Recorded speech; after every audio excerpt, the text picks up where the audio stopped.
Hi, this is Kathy Ireland for Your Home TV, sharing a special thank you for joining Dave Stevens and Troy Geary as the Geary, Stein and Stevens Show broadcasts live from the All-Star Game in Arlington, Texas, with continuing coverage the following week.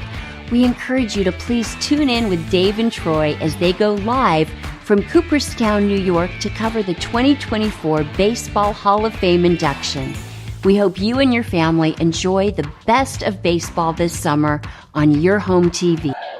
Hello again, everybody. Dave Stevens here for the Geary, Stein and Stevens Show. And yeah, now I'm in Cooperstown, New York, home of the Hall of Fame. Earlier this week, we're in Arlington, Texas for the All-Star Game, and those guys eventually want to be here. I'm outside the statues of legendary Lou Gehrig, Jackie Robinson, and of course, Roberto Clemente, and that's what we're here for this entire celebration of the weekend. 4 new Hall of Famers are going to be enshrined, including my favorite, Joe Mauer, who I got to know when he was a Minnesota Twin, and of course, started out as a New Britain Rocket. But we've got all kinds of excitement to show you this weekend. We'll give you some interviews, hopefully give you some insight. Of course, Ozzie Smith isn't too bad of a guy, and we talked to him earlier today. But we're also going to give you a tour of this amazing establishment. So continue to watch Geary, Stein and Stevens.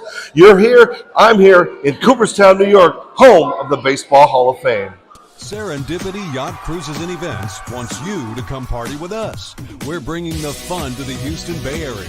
Stay tuned for all of our incredible events throughout the year, featuring amazing food and drinks, live entertainment, special guests, and so much more. Fun, new, different. Serendipity Yacht Cruises and Events is where you want to be.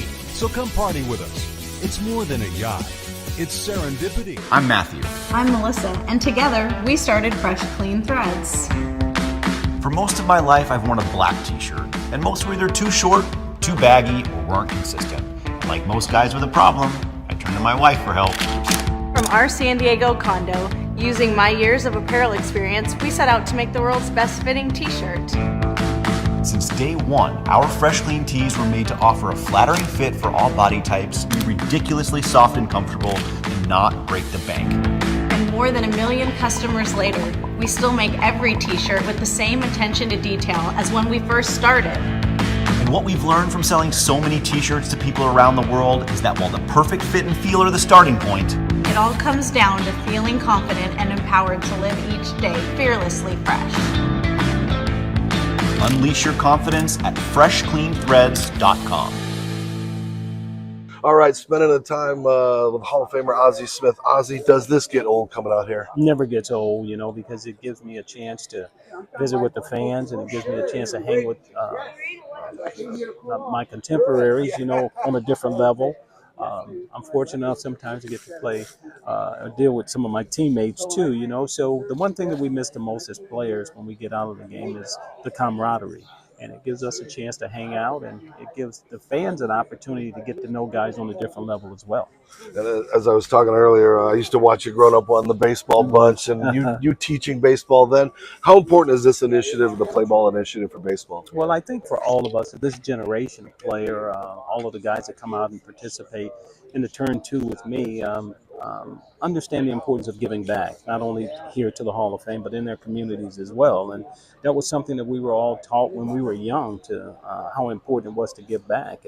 And so when I ask guys to come and participate and be a part of this, they do it very willingly and enthusiastically. And, here again, as I said, it gives fans an opportunity to know the guys on a different level as well. And the game has changed as far as what they expect of all these players now. But are there shortstops that you watch, or how that position has evolved? Well, it's baseball. It's baseball as a whole, that I try and watch. Of course, one of the good young guys now is Francisco Lindor.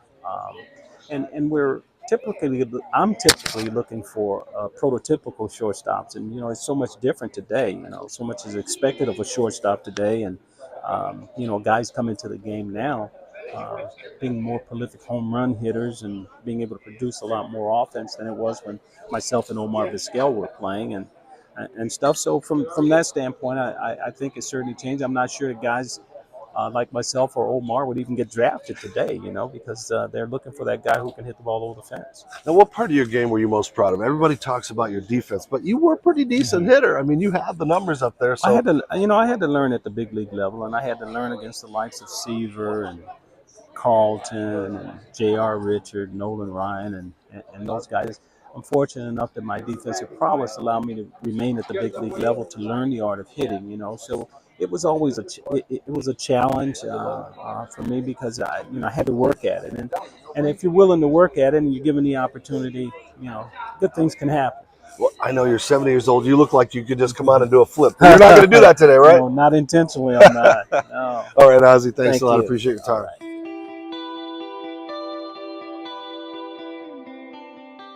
Well, if you're wondering why the Baseball Hall of Fame is here in Cooperstown, New York, well, allegedly Abner Doubleday in 1839 gets credit for inventing baseball. Now, there's been all kinds of historians that can dispute that, but this building isn't moving anywhere anytime soon. There's a lot of great artifacts and trinkets in here that have captured and shows what baseball was like in olden times. So come on, let's check out some of these.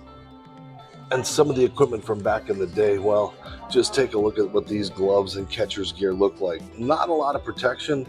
You wondered how they were able to field balls in those days in the dirt. It wasn't until the 1920s when baseball really started to take hold as a national pastime, and that's when Babe Ruth stepped into the picture. And Babe's impact on baseball and his legacy is completely enshrined in Cooperstown with so many articles and all kinds of amazing things that were part of the Sultan of Swat's career. There are so many artifacts in this place that you can see everything that ever was touched by Babe Ruth. There's also a great new exhibit here in Cooperstown called The Souls of the Game, which showcases the plight and how the treatment of the Negro League players were done early in baseball. It's great that the Hall of Fame showcases what took place back in the day, so we are destined to never repeat the history that tragically kept so many amazing players out of professional baseball at the major league level.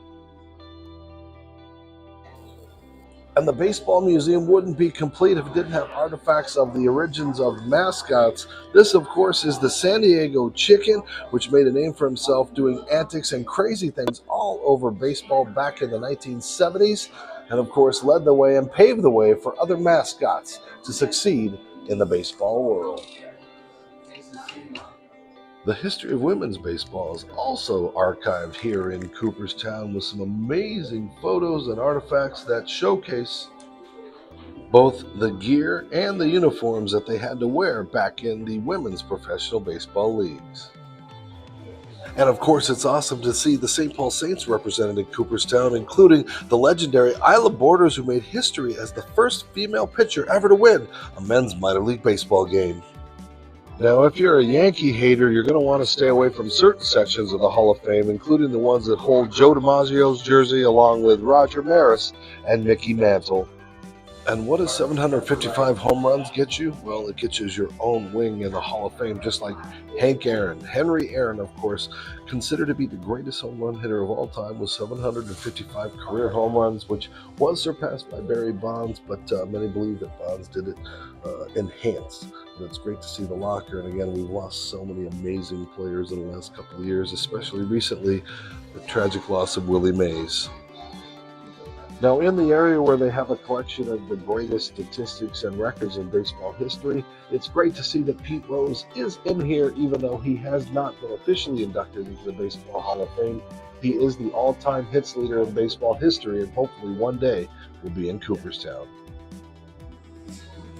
Which brings me to my favorite part of the Hall of Fame and my not-so-favorite part of the Hall of Fame. My favorite part is because this guy motivated me to play professional baseball. Of course, Eddie Gaedel, who played one game in the major leagues for the St. Louis Browns, owned at the time by legendary owner Bill Veeck. Well, years later, I wanted to play professional baseball, and his son Mike Veeck, who then owned the St. Paul Saints, allowed me to make baseball history playing for the St. Paul Saints. One of the coolest areas, of course, combines the past with the future of every Major League locker represented, every team here, and includes their Hall of Famers that are also represented here in Cooperstown.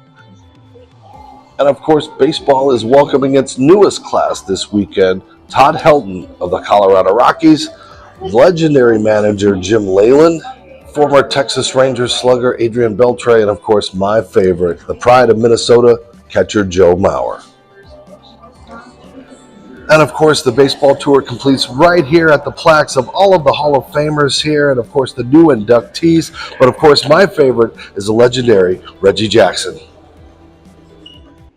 Spending some time with Hall of Fame legend Jim Kaat. So many great memories, but I loved your hitting. You were such a hitter, and we've taken the pitching, the hitters away. But I mean, what a great aspect of the game when you were playing.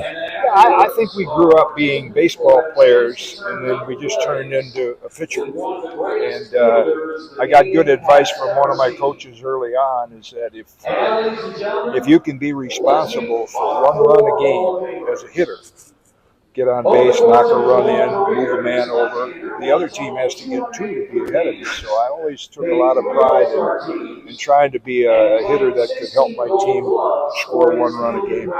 Well, you're here in the Hall of Fame. I think it took longer than it was supposed to, but you're here. I mean, does it get old coming back to Cooperstown and being a part of this week? Well, it gets better and better because there's so many activities like today's activity that we can get involved in with Hall of Famers, and also getting to know the fellow Hall of Famers as people other than just players. And while it's not quite the same, I am in the Baseball Hall of Fame. There are 3 books in the Baseball Hall of Fame library that document my baseball career. One of them is Baseball Graffiti by Ed Hauschem.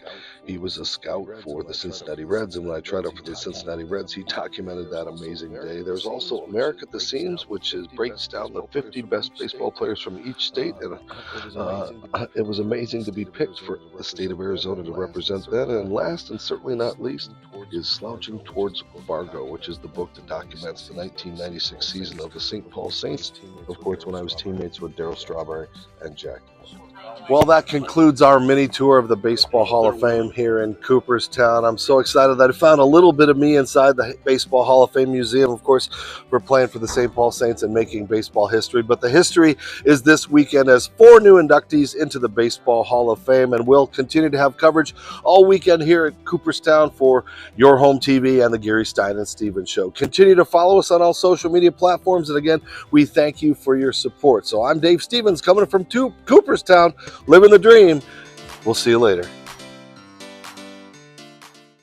Thank you for tuning in to the Geary, Stein and Stevens Show. Follow us on social media. Watch us on yourhometv.com, or now we're on Roku. Download it and watch us. And thanks for tuning in. Until next time, America.